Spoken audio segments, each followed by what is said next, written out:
Hey everyone, Kane here, and in this one we're gonna talk about a dual tower fight that I had a couple of days ago. I kind of wanted to cover it yesterday, but when I did, my voice was friggin' breaking, likely from speaking too much. So I decided to scrap that video and just redo this one right now. So I faced the legend. He has played the game like 3 or 4 years, and he has finished 4,500. I think majority of the last few months, except for the last one, since he got tilted and couldn't even handle a little bit of trolling. So first things first that we check in the replay is our pet level. So the pet is 8 levels difference, which is about 400, 500,000 core power, somewhere around that. So essentially he would be 17 million core right now. So the difference is pretty huge. Then we have to check dragons. So I have a little bit over 1 million, and I have 70 million HP as well as a 1.2 million attack. He has 66 million HP dragon, 1.25 attack. So his stats are quite a bit lower, which is kind of questionable because the thing is, he likely and does have a lot more arrays on the field compared to me having some on hero attack. So his dragon stats should be higher than mine, as well as I would think that he does have better prisms than me as well. And he has 1.2 million power dragon. In terms of dragon abilities, he has Void Eater, Blessings, Aura Blast, Dragon Scale, and that's it. And he has 2 tier 4 Draconic talents and 1 tier 3. I only have Dragon Scale and Aura Blast. I don't have any other abilities. And I have tier 4 in Destruction, tier 3 Protection, and don't have tier 3 Affliction at the moment. So, the thing that I wanted to touch, or I touched on in the previous Covenant video. So I made some adjustments after this fight, so I got physical resistance 97. So I had 96 in this one and 98 magic one, right? So I know for kind of a fact that Legend increased healing received on his swordman in terms of Covenant. So this is why I kind of used him as an example, and why I kind of think that this is like one of the main reasons why he lost in this fight. I mean, some better skill casts, burst versus burst, and likely he could have won a lot easier, and with almost no sweat rather. So that's why you judge this value when you look into the resistance in terms of magic. As I said, the magic resistance for swordmen is fake. And by fake, I think they have like, what, 80 to 89% of magic resistance. Then they finish one research and they literally jump to 99. Personally, I don't really think that this is like, I don't know, like the core, the amount of magic resistance required to reach 99. It just doesn't seem good to me, since quite a lot of armies are getting kind of broken, I would suppose, when they reach 99. But then you have a swordman who just get 99 almost instantly and still take tons of damage. So there is something with these values that are not like properly shown, and thus why I said we should judge his kind of real magic resistance or so by judging physical and how many buffs in terms of damage taken reduced and stuff like that he may have in Covenant. And he doesn't have a lot of that. So we have to keep that in mind, that he doesn't really have a very good Covenant. Now, sure, some healing received is okay. A lot of the Covenant in healing received is not. So his front line is quite a bit weaker than mine in terms of my own thoughts and the build. Then we have archers, so he chosen the dire ones. Dire ones kind of is like an older meta version. Zen ones are the new shit or the new good stuff that could essentially have won him the battle. The thing is, the Zen ones do hit backline or behind the target that the archers are hitting, so he can focus more skeletons. He can likely snipe heroes, reduce my damage a lot earlier, reduce my buffs, debuffs, stuff like that. A lot more effect than the dire ones, like especially for against like skeletons and stuff like that. In terms of stats, so it has 3 attacks per second, which I would kind of deem too low considering the stats that he does have. And by too low, I mean I suffer a lot more against people who have like 4 attacks per second or so on their archers if they use it, because I don't know the issues, or rather the reasons for that, but I don't think the crit damage going over like 500 is actually more useful than getting his attack speed coefficient to closer to 4. So it has 3 attacks per second, good accuracy, good crit, and pretty amazing crit damage.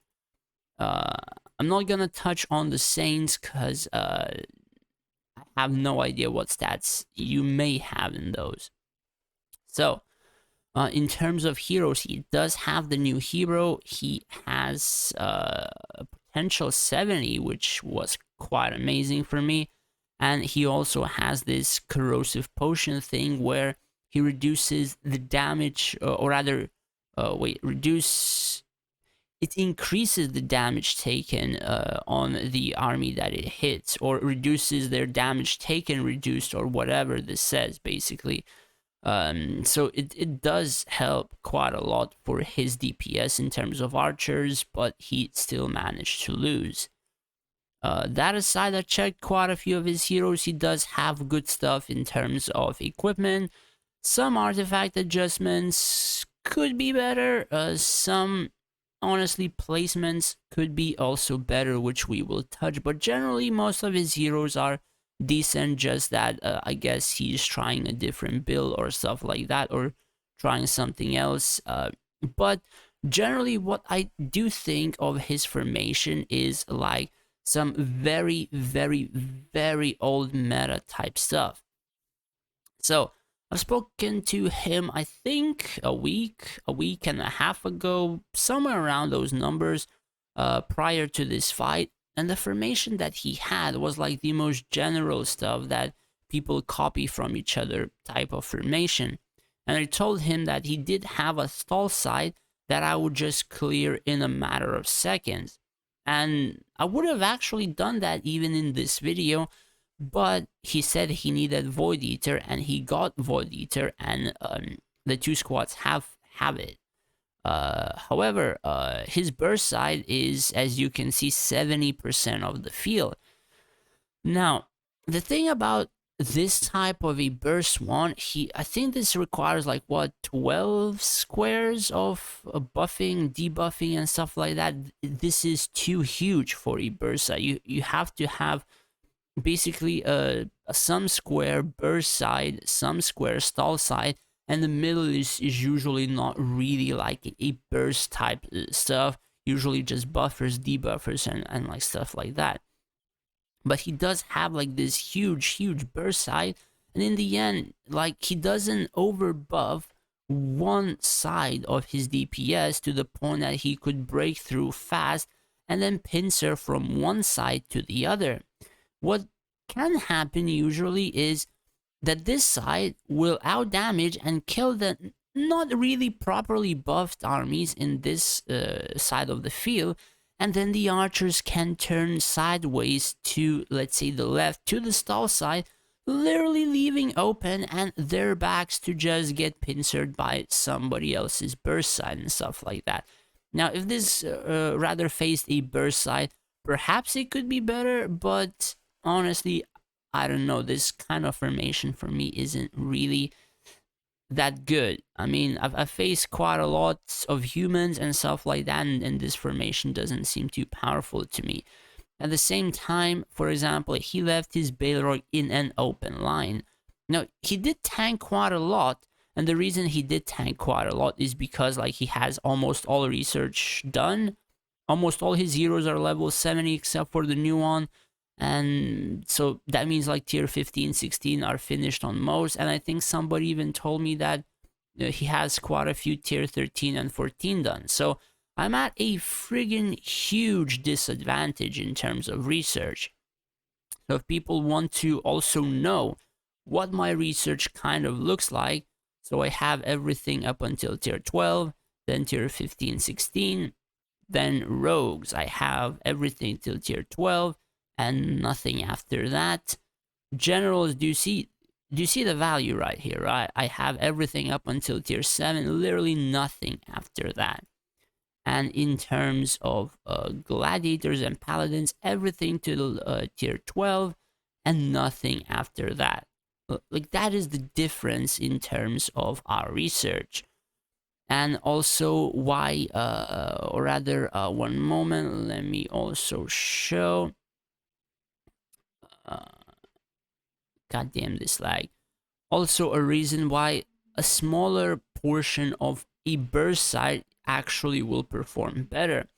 So as you can see, I have like a little bit bigger burst side, right? I have like these 3 heroes here. However, majority of my buffs and debuffs are in the first 6 squares, as well as damage. These 3 heroes are pretty much carriers of more debuffs in terms of a second, let's say, swordman squad or another frontline squad and stuff like that, as well as this one debuffing this side, which can spread to the left or the right. And then I have mages doing area damage to both of them. So it's not really that I focus damage on this side in particular. It's just that this side also receives damage, and the I suppose debuffs can spread to the left and the right as well. So it's more of a thought out of formation for me, and majority of my burst is literally in just this one particular side. So that aside, stats, and then we go into the fight. So as you can see, my Avril 2.1 million damage, or 2 billion damage, 1.5 billion and 1 billion of the mages. And as we go further down, I have like Arian, didn't really perform that well, Sizo, Solaris, and stuff like that. His side, archers, and Nora, Rax, archers, and basically you can just assume this. It's like a very, very old meta formation, heavily invested in archers or archers to perform. And archers currently, at this point in time, prior to like tier 19, tier 12, stuff like that, doesn't really perform well. Damage taken, so these are the 2 swordman squads. And I did tell him before that I would literally just plow through his burst side, or rather his stall side. And if he didn't have Void Eater, that would be the case, and you're gonna see in the fight the damage procs that I have. So he did have Balrog, he did survive for quite a while. Mine did die rather quite quickly in terms of the friggin' new hero just literally messing him over. So let's jump into the fight. So he did a couple of mistakes, I suppose, in terms of the fight as well. So I start with Valerie, he started with Raxius. He does the abilities on, I guess, my buffer, and then he does on my stall side, as well as I start out with damage. I'm pretty much killing most of his Saints, debuffer, stuff like that. However, the Void Eater is soaking quite a lot of damage. As you can see, a lot of debuffs on his Swordman already. Now, what he did, or what he will do, he had his Rufio right near his Raxius. So he could jump with Rufio, right? Jump close to my Arian, close to my Valerie or Ophidia, and spin into my mages. Now, he has full research Rufio, right? Instead, he spun into the stall side. I think he wanted to kill my skeletons faster and stuff like that, and then pincer me. However, that proved to be pretty bad. And bad to the point that he could have killed either my Ilana, Perhaps he could have killed some of my DPS, which would have made it a lot harder, but he chose to spin and to kill my Gazul and stuff like that. But as you can see, my skeletons are still alive and they are soaking incredible amounts of damage, especially those which are over buffed. So as I did say, he did pass the middle squad, right? I don't have a lot of buffs for tankiness here. He did pass it, and look at these DPS and archers. They don't turn to my burst side, they turn to my stall side, which pretty much means they walked forward and they walk into the range of my Avril and my Valerie. And I do cast Bad Blitz, I think, around his archers, as you can see. Valerie is starting to proc on his Varian, on his backline, as you can see, 1 proc, 2 procs, even more. And of course, I have an Avril ability. Eventually, I cast it on right now, and as you can see, the Arcanate burn. And that is the point of this formation and why it's bad. It took me like friggin' like more than 1 minute to clear the Void Eater Swordman. On like a full research account that he has. That is quite a lot, considering it could have been easier if I had the same. So he still hasn't cleared my stall side without Void Eater, and that's again pretty much of the Covenant swapping to damage taken reduced. If you don't have proper buffs, if you don't have proper debuffs, pretty much this happens that your frontline is able to tank for quite a long time. And personally, if I really think if he did invest in damage taken and reduced, I wouldn't have even cleared his stall side for even 1 minute and 15 seconds, considering he had Void Eater, he had healers. If he swapped Balrog behind the Swordman, I would not have cleared that either. So some adjustments, some placement, adjustments, ability adjustments, proper focusing and stuff like that, he can actually do a lot better. Now, this is only a fight that I had with him. I'm not entirely sure what he does in other fights or the reason why he chose to do that, but he did it, he got beaten, and it is what it is. Honestly, I kind of like that fight. One of the few stronger people that I face in quite a while, or I guess a few known people in quite a while. Anyways, that's pretty much it for the video. Hopefully you enjoyed it, hopefully you learned something new, and if you did, do hit that subscribe button. It would help me out a lot. As well as, if you wish to support me even more than just watching my videos, I have made a Patreon page where I would be able to help people out if you would support my journey even further. And also would like to thank my first Patreon, Scott. Really appreciate it and really grateful for subscribing. Anyways, thanks for watching, guys. Take care and stay safe out there.